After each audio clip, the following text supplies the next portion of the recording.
আসসালামু আলাইকুম। গত বছর আমাদের গার্ডেনে অনেক আপেল ধরছে। তো এত আপেল আসলে এই দেশে খাওয়া যায় না, কাউকে দেওয়া যায় না, কেউ দিলেও মাইন্ড করে। তো আমি ফেলে দিতেও তো খারাপ লাগে, আফসোস লাগে। আমাদের দেশে মানুষে আসলে আপেল জিনিসটা হয় না, খুব খারাপ লাগে আমাদের আপেলের জন্য। তো আমি কি করছি, আপেলটারে সিদ্ধ করে রেখে দিছি ডিপ ফ্রিজে। এখন আমি এটা দিয়ে আপেল সত্ত্ব করব আর কি। আজকে বাইর করে রাখছি, কালকে আমাদের এখানে হিট দিবে অবদ্ধ এটি। তো এটারে আমি প্রসেস করি, এটারে আপেল সত্ত্ব বানাবো। আমি এখন এটা চুলায় বসা দিলাম, এই যে বসা দিয়ে গরম হয়ে উঠছে।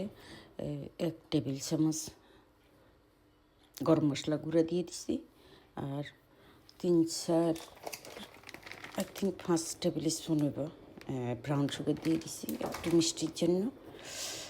আর কি দিলাম, লবণ, স্বাদ মতো লবণ দিয়ে আমি ভালো করে কুক করব।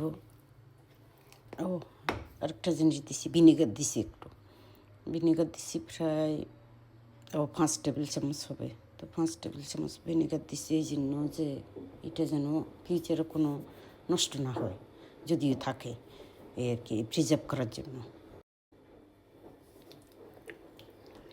একটু নাড়াচাড়া দিয়ে ভালো করে মিক্স করে নিই। সব জিনিস পরিমাণ মতো দিয়ে দিছি।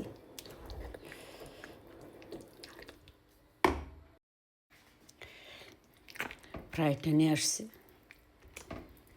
একবার মাখো হয়ে গেছে। আর একটু টানাতে চেষ্টা করবো, রোদের সংখ্যা তো কম এই দেশে। এমন মনে হয়ে গেছে একবারে, ইয়েটা নারান জানা।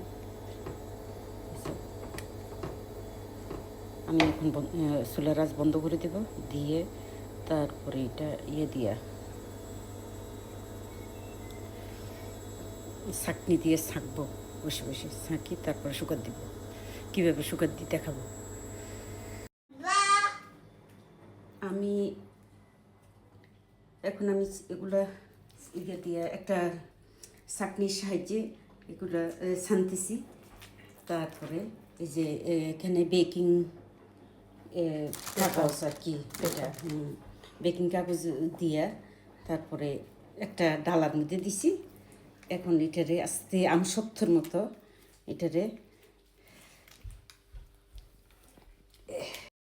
এটা দিব ইয়ে করে এইভাবে। আমি হাত ইউজ করতেছি, আপনারা চাইলে চামচও ইউজ করতে পারেন। আমি যত পারি পাতলা করে দিতে চেষ্টা করবো। রোদ তো তেমন একটা আমরা এখানে খাই না, আজকে আছে তাই এটা সুযোগ নিতেছি এই আর কি। তো এই যে হলো আমাদের ফাইনাল লুক। এখন কি সুন্দর, আমরা কিন্তু এটাকে আমসত্বর মতো করে ফেলছি, এবং এর নিচে একটা কি আছে, মানে বড় খামচার মতো আছে, বড় প্লেটের মতো আছে, তারপর দিয়ে দিছি। এখন আজকে আমাদের এখানে 30 ডিগ্রি, সো আশা করি এটাই হয়তো শুকায় যাবে। আমরা পাতলা করে দিছি, যেটা আম সত্ত্ব হয় এটা হবে আপেল সত্ত্ব।